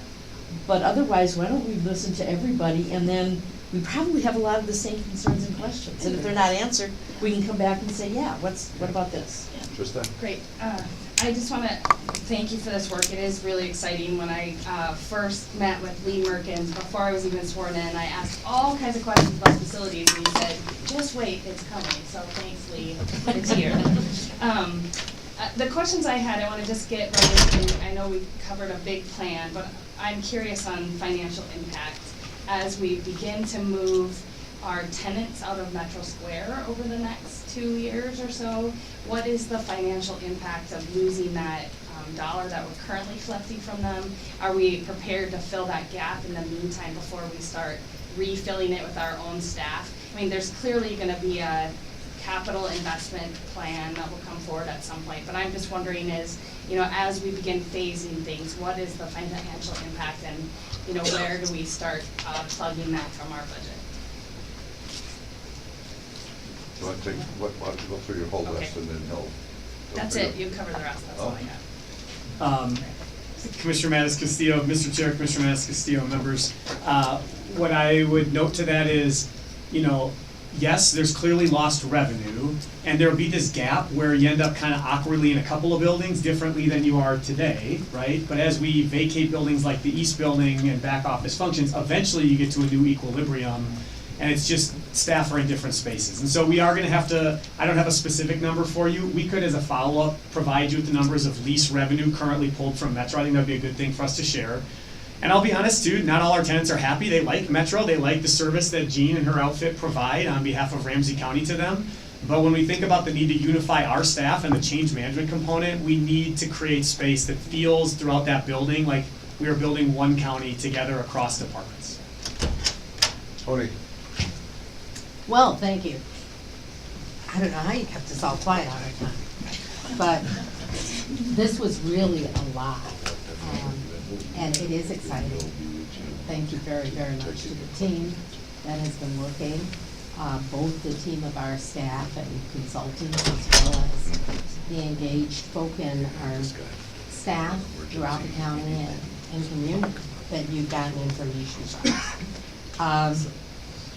I look at this workshop and it's entitled Residents First Facilities, and I know why, because we're talking about a facility plan and how that accomplishes our vision of services that are integrated and distributed as appropriate to meet the needs of our community. I want to recognize that you all stated that this is really about services and placing services where they need to be. It's also about engagement and making certain that our facilities, as they are as they're distributed and co-located and even mobile, out into the community are engaging those that we serve. So I really appreciate seeing spaces that are community spaces within the definition of configurations we'd be looking forward to in the future, because this really is about residents first services. And I believe that you're also showing us the greater potential for engagement and engaging particularly those people who are most impacted by these services in new, creative, and innovative ways within our facilities and within neighborhoods, and also outwardly within facilities where we would be mobile and able to be engaged. I like the concept of the mobile teams. We'll come back to that. You know, it allows us to be in community spaces. It allows us to meet needs that may be more flexible and that may change over time. And it allows us, I think, to not just be in community spaces, but to impact and affect partnerships that will help us to do the work. There are a couple of things, there are a lot of things that have been said already. There are a couple of things I'd like to point out. As I look at page 17, I believe it was, where we talked about the input that we're getting, and in particular the input that we're getting from residents and staff. We spoke about data privacy in that slide, I believe, and I'm particularly interested in whether the data privacy was mentioned by staff, by community, by both. And, you know, that we're looking at the opportunity as we reconfigure these services and locations to do that kind of intake that would allow us to get information from people and to share that information. We always run into data sharing issues, but taking advantage of the opportunity to flip that on the other side, to get permission, and to find ways to use technology to allow that permission to aid us in sharing what our residents want to have shared, so that we can do a better job for those residents. So again, I conflate this to services and engagement, and not just about facilities, so forgive me for doing that. Another question on that is, this is about locating services, but we can't ignore the technology pieces you've mentioned, or even what I don't consider technology today, the telephone piece. And so as we think about the co-locating, the sharing, the partnering of services, I want us to think about how we get better, not just face-to-face, but how we get better even because of our configuration, our ability, our training, our co-locating, et cetera, in any connection with a resident. So I just needed to say that. I wanted to also state that children, space for children is so important. So thank you for recognizing that and for putting that there. But children don't wait. They play. They play, they engage, they read, you know, they do active things. And so I am hoping that as we think about new configurations for our spaces, we're thinking about children in different ways too. So that as parents come with their children are able to engage, to be active, and not just to be tolerated, but to be supported and enriched in our environment. I realize that may require some additional partnering or resources that we may not have, but we need to keep that at top of mind as we move this forward. So thank you for the identification of children's spaces, and let's think about that as real children's places. The last thing that I'll take the opportunity to say now, nope, there are two more things. I'm glad that although workforce was not listed as one of the departments engaged early on, that I did see workforce come up in the services, you know, a number of times. I'm encouraged that workforce is strongly considered as one of those core services, and that we will be working to engage and to integrate the work that is done so that workforce is one of those that are co-located and working collaboratively together. The last thing, as we look at the mobile teams, they are an opportunity not just to move into the future, but to move some of this work forward. You know, they are certainly an opportunity for us to investigate and to take advantage of opportunities that may exist earlier than as we move into that second phase. It is an opportunity, I believe, to take advantage of possibilities that may come our way in phase one, to move some of that mobile teaming out into the community up, I believe would be a good idea. So let's not be static in terms of looking at that in phase 2, 3 to 5 years out. This is great, but it's taken us 5 years to get here.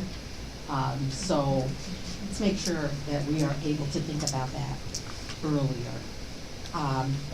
And as we think about the mobile teams, again, I think I said before, that's an opportunity for partnerships, for developing relationships. It's not just for co-locating. So we have to think about how we partner. These are co-investments that we are making with potentially other jurisdictions, community organizations, with even the people that we serve. So how do we partner for the long term, realizing that mobile teams are supposed to be flexible, but we should be thinking about relationships over the long term. So thank you very, very much. This is exciting. Right. Mr. Chair, Commissioner Carter, on engaging residents in community spaces, thanks for those comments. Nothing that I can add to the way you put it. On the data privacy and data sharing, I'm gonna guess this is more of a staff concern than it is from residents. This continues to vex us in some challenging ways, and yet in the theory of getting to yes, like we have to figure it out, we've been bogged down. There are different there are different agreements that can happen one way with some departments than they can happen the back way in reverse. Workforce being a challenge with the rest of the health and wellness team, for example. And what I can tell you now is we've done a decent job of identifying the barriers over the last year and a half. But we can't stop, we don't win the game show for identifying the barrier, right? So we have to go to the next phase, and that'll be part of the challenge. And I'll put that on my plate of it kind of, as this year got ratcheted up, this is not something we've brought to the finish line, and we've been stuck on that. So more to come. Appreciate that comment on location tech policy, space for children. We were planning on having them wait silently in line, but with a 3 and a 5-year-old at home, I couldn't help but do that. Well said the entire way, and I think that's an important spot to bring back on its own, because this is developing a model that just simply, we've kind of worked in tough constraints currently around children's spaces. I'm looking at some of the folks I've worked with on it, and Tina's been working on it for a long time, and I know Ling's working on it as well. We need to do better in that spot. Workforce has been very engaged. The North St. Paul piece is specific to workforce as well. I think you all know the location, but I want to be clear on that here. And the mobile team, well said. Part of this is things are going to pop at the rate they pop at. We need to be ready and prepared where they happen, and I'll end on that comment a little bit. But if there's an opportunity to move faster, we shouldn't wait for an artificial reason for 4 more years, because there's opportunity there for sure. Okay, Tony? Yes. There I you know go. there's more to come. Thank you, Oh, Mr. yeah, absolutely. Thank you, Mr. Chair. There you go. And I'm happy to go last if Victoria needs to get going, or if people want to go first. I don't need to be next. I don't have that long of a list, and I'm trying to save my voice anyway. Can't believe it's lasted this long, right? Great work. I mean, we've all been waiting for this. This is just like so exciting. Thank you, thank you, thank you for all of that. I am wondering if as you're talking about co-locating, or no, as you're talking about partnerships, I meant stakeholders. If we're thinking about co-locating, and if you've already talked about that, I just wonder if there's any people that you're thinking of co-locating more with than others. I support the more hours, and for all of our things, I especially want our libraries to have more hours too. So I know that's, it's an amenity that's going to be maybe one of our service delivery systems, and I love the fact that our libraries might have more hours. I know my voice is going as I'm talking. Tony, you might have to read our list. Parks. I'm just curious where parks facilities, and maybe they fit in there, just didn't see them, because we have parks facilities. And I will just let you guys talk about it. Oh my God. This is like going to be really hard. Don't worry, I really want to get this out. Full of water? We've been talking so much about one county, one door. And so I haven't heard it really talked about here, but I know when we're in different places, which I love, that we're going to be mobile locations. I mean, maybe we just talk about we're our one county, one door. Yeah. So when we go someplace, it is the door that they need to be at, not the door down the street. All right, good job. Breathe. I know, I'm going to not talk the rest of the day. Nicole? So I want to piggyback on something Commissioner Carter said about the data privacy, and if barriers have been identified, see that Jennifer came back in, but can we be tracking some of this? If some of this is the statute change that needs to happen, I think that is something that I heard about at Department of Human Services where I love that they're interested in breaking down those barriers. So this is an opportunity for partnership at the state level, and the sooner we can break down the legal barriers to data sharing, the sooner we can come up with technological solutions to effectively share the data and remove those barriers for families. So looking potentially at addition to legislative platforms or 2021. I think if we have that list, that's good. Modern technology, again, I want to echo what Commissioner Carter said. It's so critical to be able to effectively implement these programs. And so it's something I've already talked to Jennifer O'Rourke about as well, that if we don't have, it's great to locate services and have everything there, but if the systems don't talk to one another, you're still going to have to re-enter everything multiple times. So that's like a dual track that we should be pursuing to really make this effective. Can I just clarify, and you mean state, you're talking now about yes, state tech systems? I just want to be clear for everybody here. Yes, thank you, yes. Thank you. State technology systems. And I just want to, in shifting hours, make sure we acknowledge that one of the challenges to that is finding childcare, and what role can the county play in making sure that families that are going to be working these shifting hours are able to find care for their kids outside of the 8 to 5 schedule, because that becomes a huge barrier to recruiting and retaining staff. And it's something that already came up in the budget document for 911 operators and the challenges of recruiting them. And then when it comes to third-party partners, also making sure we're taking advantage of opportunities. Like their school district just passed a big levy to build some new facilities, and is there opportunities to co-locate with them, especially because some of their facilities are going to be along bus rapid transit lines. So that as an opportunity in the suburbs, I know it wasn't highlighted on the chart, but when it comes to taking those opportunities when they come, is that one. And then again, with what Commissioner Carter said about the mobile teams and not wanting to wait, the nice thing about piloting some mobile teams first is it could give us an opportunity to test some locations before we settle down and invest in capital there, to see if people are showing up and responsive. It also gives you an opportunity to test the services that are located together to see if they're working the way we think that they'll work. So I would encourage piloting some of those mobile teams sooner rather than later. Right.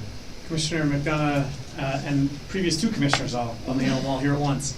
I'll end on the co-locating question about parks. Parks would not be defined as a core service here because they don't overlap in the other areas. They remain very important, obviously. This is that important services don't fully fit on the back end administrative side, part of the conversation, and Maplewood campus, as we mentioned, could be a part of it. I'll bring libraries into the co-locating conversation in a second. On the one county, one door, I think what this project shows and where we're now at is we will never have one county with literally one door. However, the idea of when you walk through a door, you can access more of and a large portion of the county is really what one county, one door I think now means. And you're right that we didn't talk about it right here, but that's what I would say is you open the door to the service center in St. Paul, which would be the 100% of services, or at one of those 3 suburban sites where it might be 50, 60, 70% of services. That one door is accessed in a way that right now might be 20 or 30%. And I think that's the vision there. To Commissioner Fretham's point about data privacy, well said. We will make the integration with the legislative piece and see if there's anything before the January. I think you have a January legislative committee. We'll check into that. Modern tech of state systems. I know you're throwing a 30th birthday for the Maxis system this year. You've told me before. 2021. We actually don't. We want to celebrate his birthday and funeral on the same day would be our approach. Finding childcare is a huge issue, as we already talked about. So I'll end on the third-party partners co-locating in libraries. I'll be a little more direct than even what the recommendation is here, because there's a zone here, and that's intentional on behalf of Gene, saying we need to be flexible and open to where the final answers are best made here, and I fully condone that and agree with that. I would also say right now, those best locations, we have trusted institutions in our community libraries. We know that. You as a board have made major investments in them over many years. When we did the pilot around the Obamacare Affordable Care Act registration. It demonstrated on a level that I had not seen before the power of using libraries. People wanted to go there. They felt safer going there than they felt going to the East Building in many cases, right? And we can either be up in arms about that or realize we have something special through those library opportunities. We're working on some ways to test some things in the near term to see if that plays true on some other ways. More to come on that. Really exciting. But I think in terms of libraries and the future, we both need to have excellent libraries and also think about how they could become excellent much more if we invest in them appropriately. And that could lead to conversations around hours in a different way as well. I'm not fully there right now. And on the third-party partners, the final piece, maybe for buildings, but also we're learning through the Catholic Charities Higher Ground Project. We have space where our contracted providers could become a part of our space. And we were talking about this in our walkthrough not that long ago. We may evaluate in the future contracts where we ask providers to be on site in our space as a part of recognizing that Ramsey County extends beyond our 4,100 employees to those we contract with. So very much on the radar, not quite at that spot yet, but Joanne even mentioned residents brought some of those co-locating opportunities up while we were in the conversations today. Tony, I know you got a question, but I'd like to get to Victoria, and then we can all just kind of end with a final kind of questions or comments. Victoria? Well, first of all, I maybe should have taken Mary Jo up on her offer because I can't really read everything I wrote here. So maybe I would have remembered it better. When on slide 11,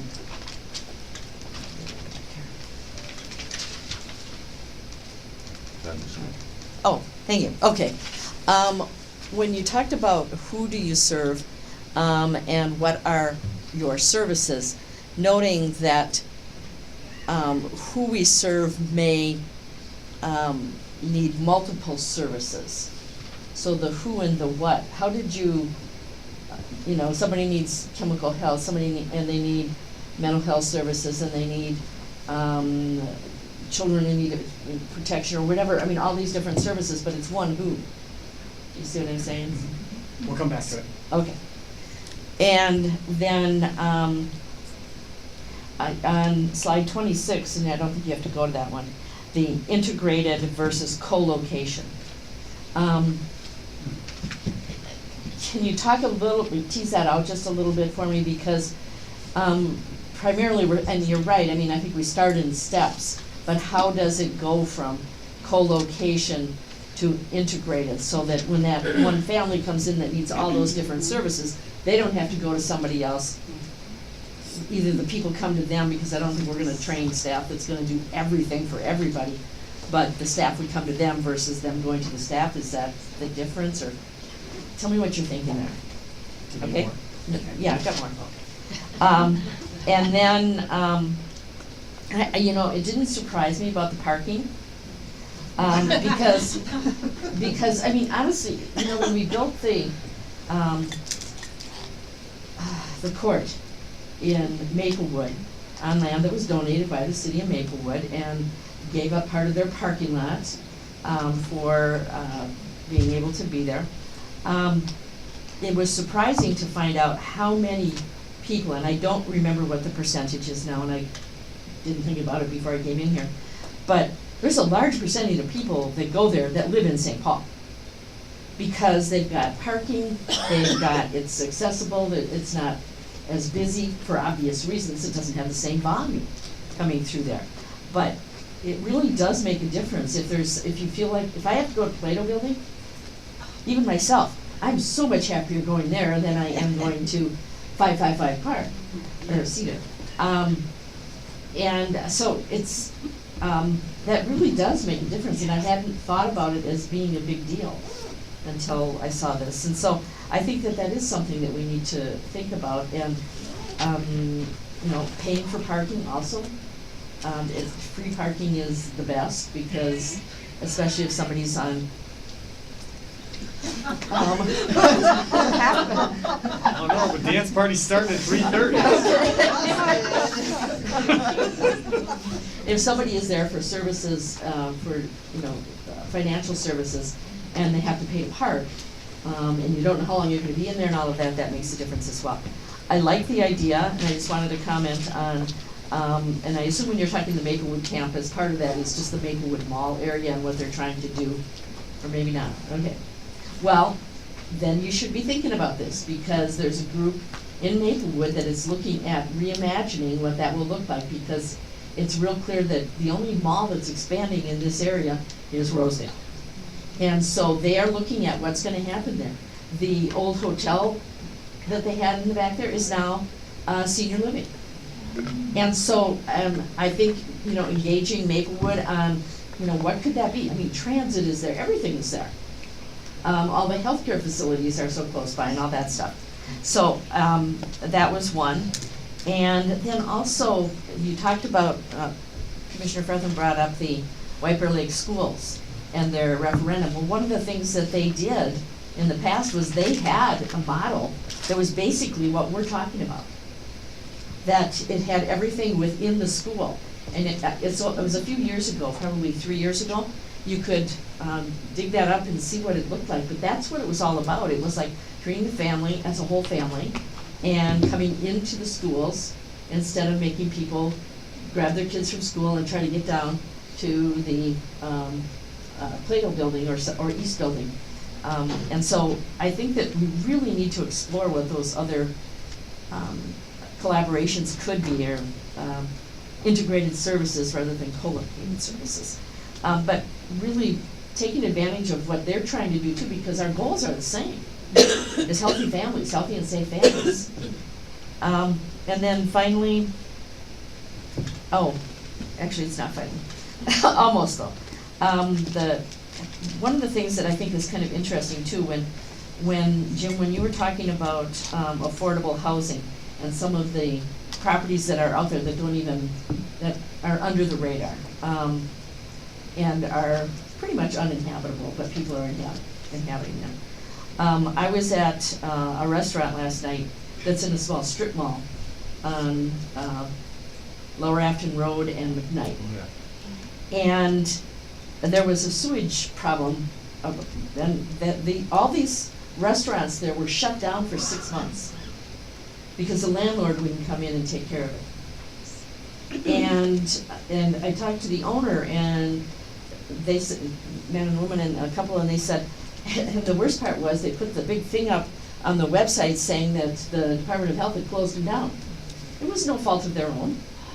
And they didn't have, they're really struggling to come back. But that's the type of thing that is a hurdle that we don't necessarily think of. Because when it comes to these houses, maybe even if the inspectors do know or have some issues with them, they don't necessarily go to oftentimes a landlord. Because if you own it, you probably are gonna try to figure out a way to fix it. But the landlords are the ones that are not responding in the way they should, and I don't know if that's legislation or what it is. But that was a real stark example to me. Most places aren't gonna be, well, I guess a restaurant, you would know that, but the housing, you really don't. Unless it's brought to your attention, and the people that are living there, that's all they can afford. And so they're not gonna say, hey, this is really a hellhole there, but it is. And so that gets to the naturally occurring affordable housing. And how do you bring up some of this natural, if it is fixable, how do we do that? And we've got programs to try to deal with that, because again, housing, transportation, a job, and that ties into my final thing, and that is regarding economic development and the jobs. And I know that's not a forward-facing service, but if we think about it from a workforce solution side of it, which is forward-facing, or public-facing, that's part of economic development as well, and trying to keep that up. I do have one more thing. I just realized it. Because when we're talking about I just want to bring this up now, and it's, part of probation and all of those things as well, so it's in the corrections area. But it's surprising the number of people that look at our correction system as simply punishment and not rehabilitation. And we talk about it out in the community, and it's just amazing to me how people, well, why would you want to do that? They have way too nice of conditions, you should make them suffer. Well, that's going to make them come out better people.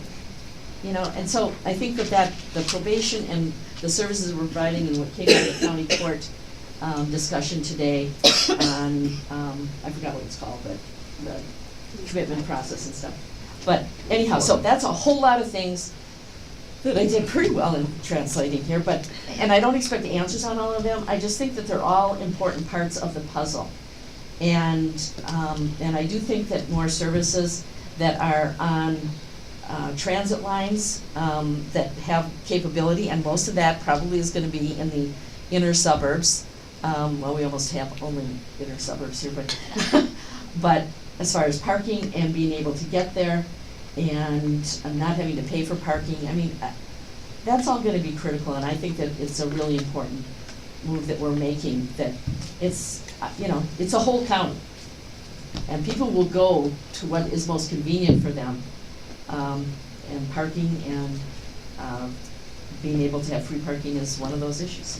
Thank you. Ryan? Commissioner Reinhardt, commissioners, I'll go backwards order and I'll give Jennifer the last one on who and what. On the corrections, the short anecdote I would use is one of the most striking meetings I ever had when I was first doing rounds to different departments as the deputy over health and wellness. When I went to corrections, I had never had a more holistic conversation about integrated service delivery than I did that day, and it broke my long-standing incorrect assumption about people that work in corrections and their view about working with families and individuals. And in many ways, I thought they were ahead of everybody else I spent time with, which is not a disservice to them, saying if we don't work with people better, they simply, we're just giving them a ticket right back. Like, what are we doing?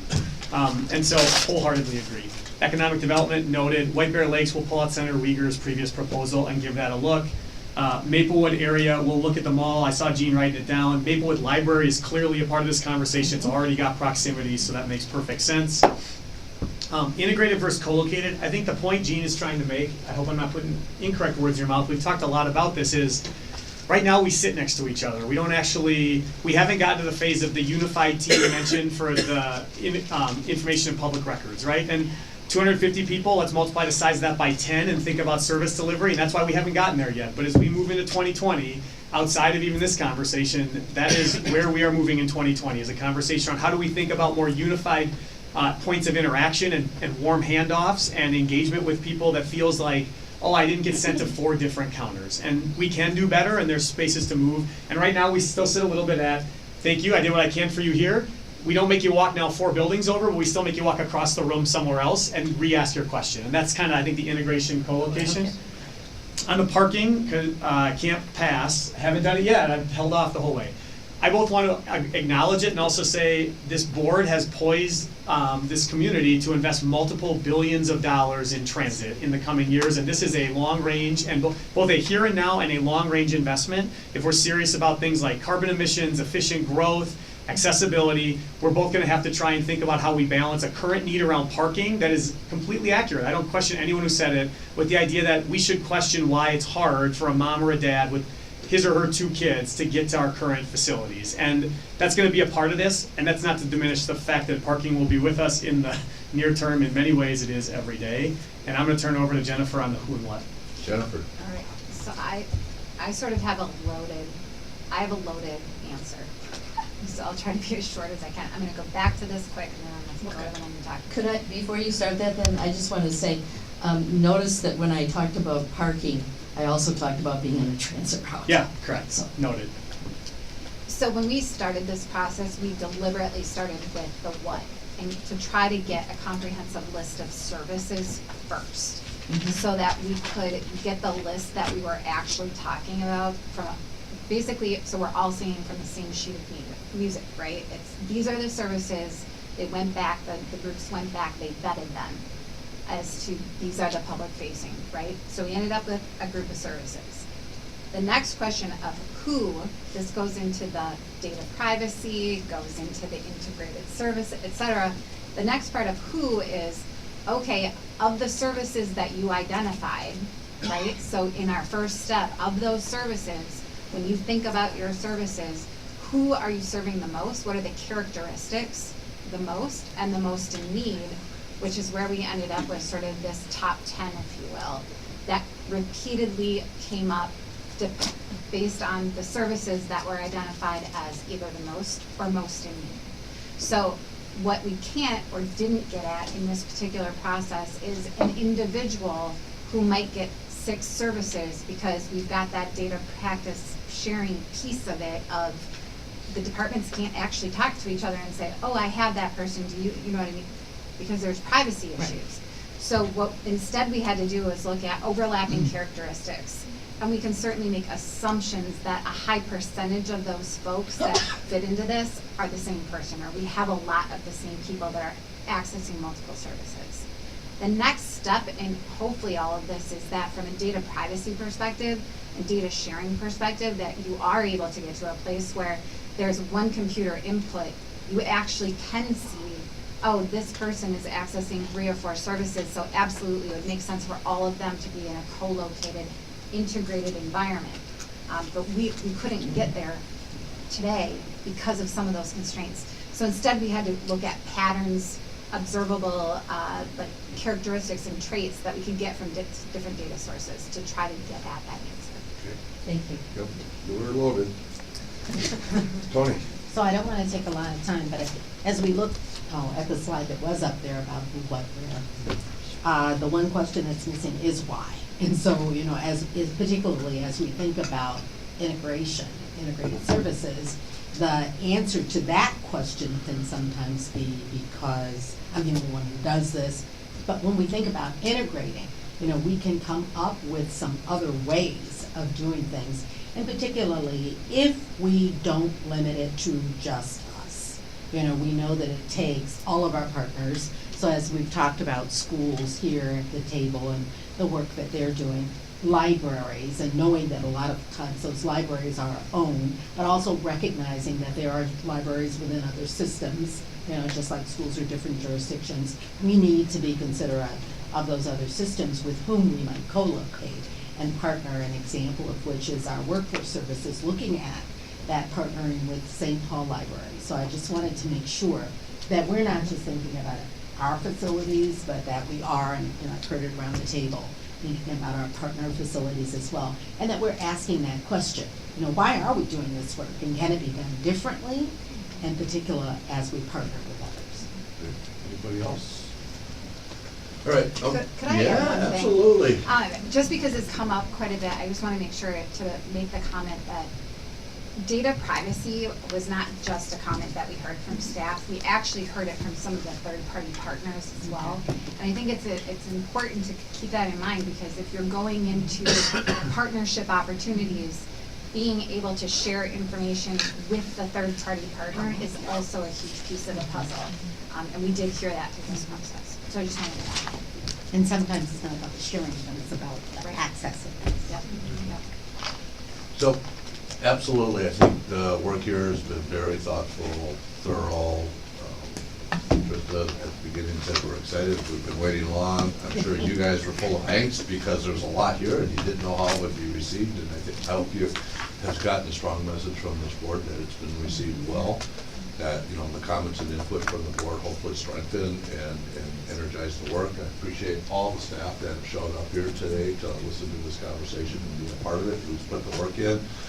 And then I think I wanted to just share, we've got a unique opportunity at the Opportunity Center where we currently have, we made a commitment early on to co-locate down there and then bring different folks down there. Ryan and I actually got a chance to go down there a couple weeks ago and talk with our staff, see how it's going. And you know, one of the things they're learning, human behavior is one of the toughest things to predict, right? And they're really learning as to what do we need down there and how do we do it. So we've got this real-time opportunity down at the Opportunity Center to help strengthen this work. And one of the things Ryan and I talked about next year was our hope that we actually would bring the whole board down there for a workshop so that you actually get to see what's going on. But we wanted to let them develop a little bit more about what they actually have down there. But it's actually pretty neat, and I think it would be a really good primer about what you are talking about and what it actually looks like in play, in practice, real time in our community. So with that, again, thanks to everybody. Commissioner Ortega, his apologies. He really kept his calendar open, but he had an emergency meeting that he absolutely had to be to. He apologized. He really he's feeling good about where we're at, and he'll reach out to you and Joanna and the team here to give him specific feedback from him, but he really apologizes. Kept it open till 4, but that only lasted until about 1:30. So with that, we're adjourned. Thank you. We did a great job today, Thank folks. you. Team, All we did for a your really time. great job. We've done a lot of work.